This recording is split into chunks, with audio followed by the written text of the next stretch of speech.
اللہ فرماتے وَلَأَمَةٌ مُؤْمِنَةٌ خَيْرٌ مِّن مُشْرِكَةٍ، معمولی سی مسلمان بندی یہ بہتر ہے تمہارے لیے مشرکہ عورت سے۔ اللہ رب العزت نے ایسی کئی آیتیں اتاری ہیں، کچھ قصہ ہوا، اب اللہ کے نبی علیہ السلام کو سمجھ میں نہیں آیا کہ کیا کرنا چاہیے، اللہ نے آسمان سے آیتیں اتار کر بتا دیا کہ یہ کام ہونا چاہیے۔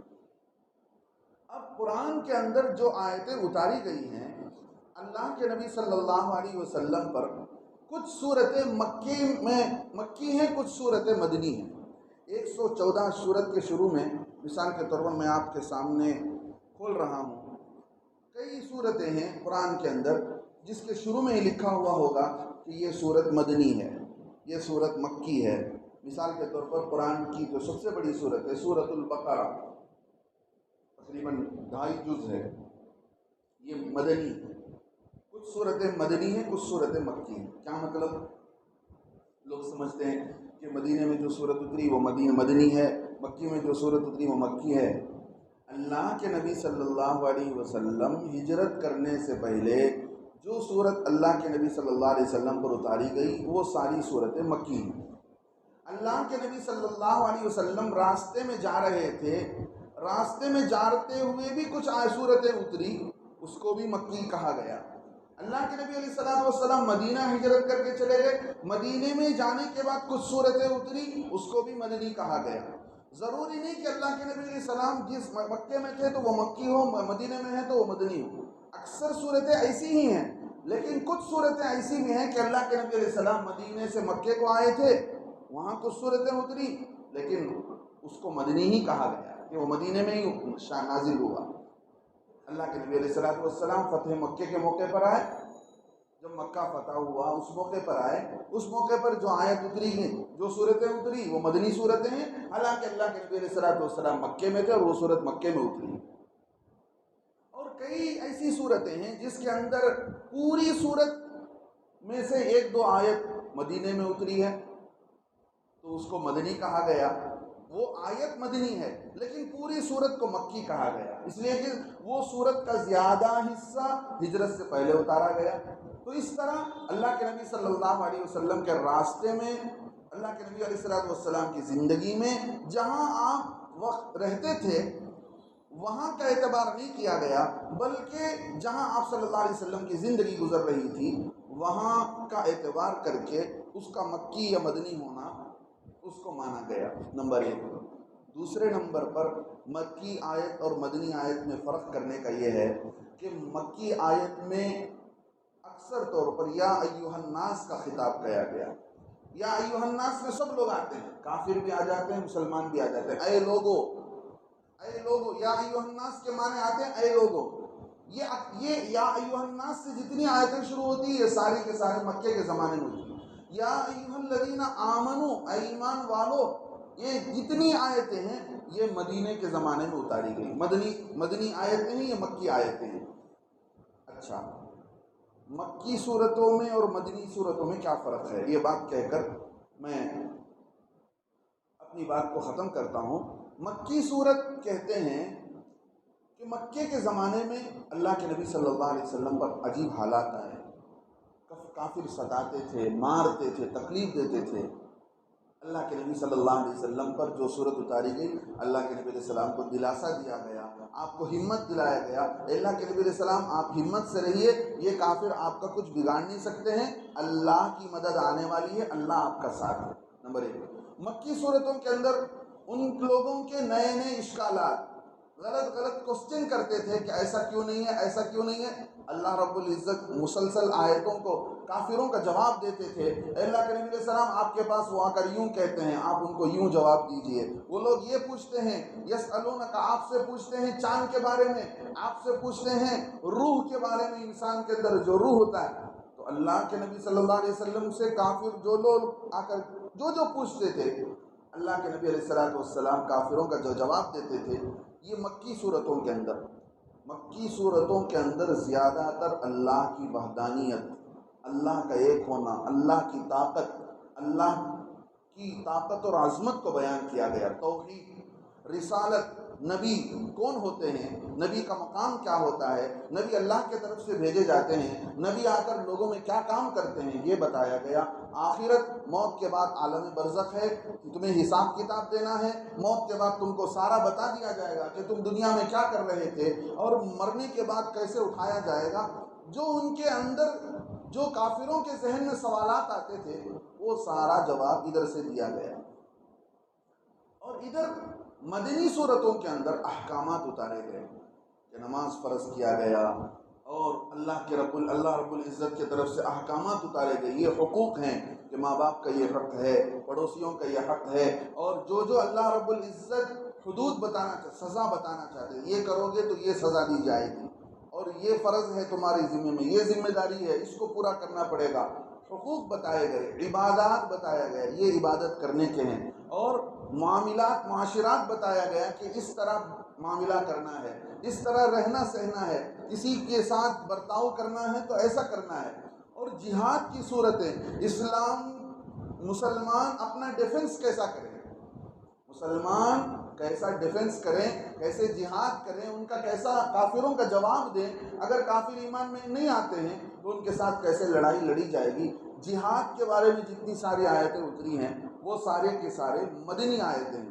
اور مدینے میں منافقوں کا سامنا تھا، جو چھپ کے مسلمان ہو چکے تھے لیکن اندر سے وہ چور تھے، مسلمان نہیں تھے، دھوکے باز تھے، اللہ کے نبی علیہ السلام کو نقصان دینے کے لیے اندر آئے تھے۔ ان لوگوں کے بارے میں بتایا گیا کہ منافقین کا انجام کیا ہونے والا ہے، آپ کو جھٹلاتے ہیں، پیچھے کچھ ہوتے ہیں، سامنے کچھ ہوتے ہیں، اللہ کے نبی علیہ السلام منافقین پر۔ اور اسی طرح مکے کے اندر تو بت پرستی کرنے والے کافر تھے، مدینے میں اہل کتاب تھے، یہودی تھے، یہودیوں کا 3 خاندان تھا، بنو نذیر، بنو قینقاع اور بنو قریظہ۔ یہ 3 قبیلہ اللہ کے نبی صلی اللہ علیہ وسلم سے آنے سے کئی زمانے سے وہاں آباد تھا، اور وہ لوگ جب مدینے کے کافروں سے لڑتے تھے تو یوں کہتے تھے کہ اللہ کے نبی علیہ السلام یہاں آنے والے ہیں، ہجرت کر کے آنے والے ہیں، ہم ان کے اوپر ایمان لائیں گے، ان کے ساتھ مل کر تم پر حملہ کریں گے۔ لیکن جب اللہ کے نبی علیہ السلام ہجرت کر کے مدینے کو آئے تو جھٹلا دیا، کہنے لگے کہ آپ ہمارے نبی نہیں ہیں۔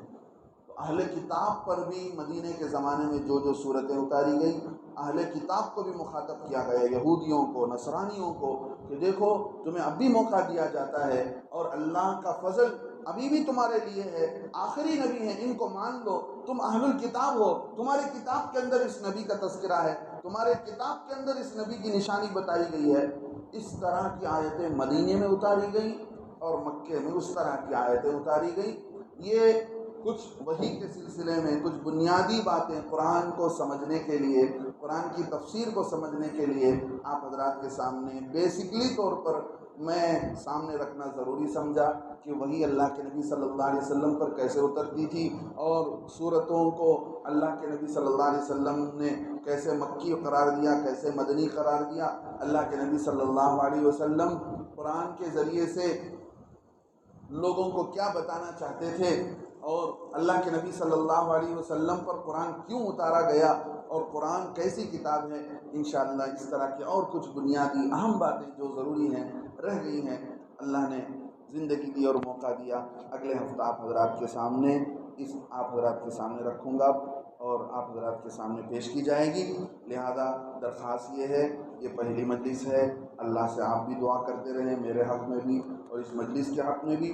آج کی سب سے بڑی جہالت، قرآن لوگ نہیں جانتے، لوگوں نے قرآن کو، کل قیامت کے دن قرآن، یہ خود قرآن اللہ کے یہاں جھگڑے گا اور کہے گا یا رب ان قومی اتخذوا القرآن مہجورا، اے اللہ میری قوم، میرے ماننے والے لوگوں نے مجھے چھوڑ دیا۔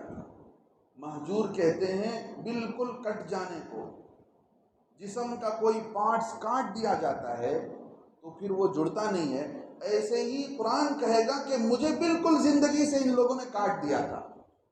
قرآن کا بہت بڑا حق ہے، قرآن کو پڑھنا، سال میں 2 مرتبہ کم از کم قرآن کو پڑھنا، دیکھ کر پڑھنا، ہر کلمے پڑھنا، ہر مسلمان پر قرآن کا حق ہے کہ سال میں 2 مرتبہ قرآن دیکھ کر پڑھے۔ قرآن کو پڑھنا، قرآن کو سننا اور قرآن کے معنی مطلب کو جاننا اور قرآن پر عمل کرنا اور قرآن کے میسیجز اور پیغامات کو دنیا بھر کے لوگوں تک پہنچانا ایک سب سے بڑی ذمہ داری ہے۔ ایسا نہیں ہے کہ قرآن ہمارے باپ دادا کی کتاب ہے، ہم لے کر رکھ کر بیٹھ گئے، صرف ہم پڑھ لیے۔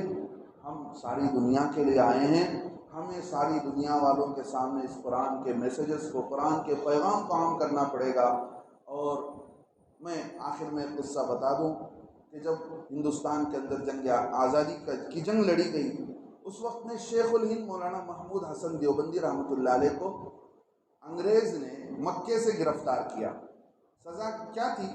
حضرت شیخ الہند رحمۃ اللہ علیہ چاہتے تھے کہ جتنے آس پاس میں مسلمانوں کی حکومتیں ہیں، ایران میں، افغانستان میں اور ادھر مالدیپ میں، جو مختلف علاقوں میں مسلمانوں کی حکومتیں تھیں، یہ ہر طرف سے برٹش پر حملہ ہو اور اندر سے جو مسلمانوں کی طاقت ہے، کہیں راجا مسلمانوں کے نواب ہیں، کہیں مسلمان کی طاقت جو اندر انڈین پبلک ہے، یہ سارے مل کر ادھر سے ہم اندر سے بغاوت کریں گے، ادھر سے باہر سے وہ لوگ اٹیک کریں گے۔ اس لیے مختلف بادشاہوں کو خط لکھے تھے، خط لکھے تو وہ خط پکڑا گیا، ریشمی رومال میں لکھے تھے۔ مولانا عبید اللہ سندھی رحمۃ اللہ علیہ وہ خط بھیجتے تھے تو افغانستان کے بادشاہ سے بات چیت ہوئی، جو بات چیت ہوئی انہوں نے ریشمی رومال میں لکھا اور ایک آدمی کے حوالہ کر کے ان کو مکے کو بھیجا۔ اس زمانے میں حضرت شیخ الہند رحمۃ اللہ علیہ مکے میں رہتے تھے، تو جب معلوم ہوا انگریز کو، انگریز نے حکم دیا تو اس زمانے کا جو مکے کا گورنر تھا، شریف مکہ جس کو کہا گیا، وہ ان کا پٹھو تھا برٹش گورنمنٹ کا۔ اس نے حضرت شیخ الہند مولانا محمود حسن دیوبندی رحمۃ اللہ علیہ کو گرفتار کیا۔ ان کے ساتھ ان کے دو تین شاگرد مولانا عزیر گل رحمۃ اللہ علیہ اور اسی طرح مولانا شیخ الاسلام حسین احمد مدنی رحمۃ اللہ علیہ، دو تین شاگرد استاد کی خدمت میں جیل کے لیے چلے گئے۔ استاد کی خدمت کرنے کے لیے جیل میں چلے گئے استاد کے ساتھ۔ آج کے شاگرد ایسے نہیں ہیں، اس زمانے کے شاگرد ایسے تھے۔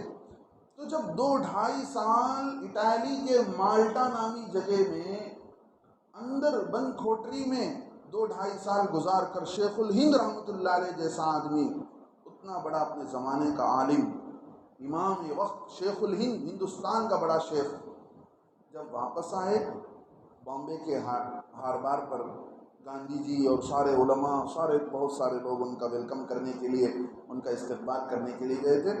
وہاں پر ایک بات جو انہوں نے کہی تھی، وہ بات میں آپ کو بتا کر اپنی بات ختم کر دوں۔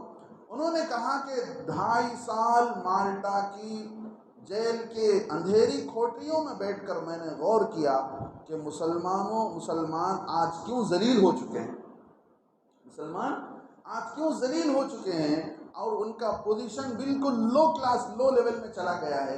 آج مسلمانوں پر اتنے حالات کیوں ہیں؟ اس زمانے میں کہا تھا، یعنی تقریباً سمجھ لیجیے آج سے 115-120 سال پہلے کی بات آپ کے سامنے، انہوں نے کہا مجھے 2 بات سمجھ میں آئی۔ ایک یہ ہے کہ مسلمانوں کا آپس میں لڑنا، ایک دوسرے کی ٹانگ کھینچنا، ایک دوسرے پر حملہ کرتے رہنا، کچھ نہ کچھ بولتے رہنا، ایک دوسرے پر اٹیک کرتے رہنا، آپس کی لڑائی۔ دوسرے نمبر پر، سب سے پہلے نمبر پر کہا تھا کہ قرآن کو چھوڑ دینا، قرآن کو چھوڑ دینے کی وجہ سے آج امت ذلیل ہو چکی ہے، آج امت جو ہے اپنے مقام سے ہٹ چکی ہے۔ دوسرے نمبر پر مسلمان آپس میں لڑ کر آج ذلیل ہو چکے ہیں۔ تو علامہ اقبال رحمۃ اللہ علیہ کا بھی وہ شعر یاد آتا ہے، انہوں نے فرمایا تھا وہ معزز تھے زمانے میں مسلمان ہو کر، معزز کہتے ہیں عزت والے کو، وہ معزز تھے زمانے میں مسلمان ہو کر، تم خار ہوئے، خار کہتے ہیں ذلیل ہونے کو، تم خار ہوئے تارک قرآن ہو کر، قرآن کو چھوڑ کر تم ذلیل ہو چکے۔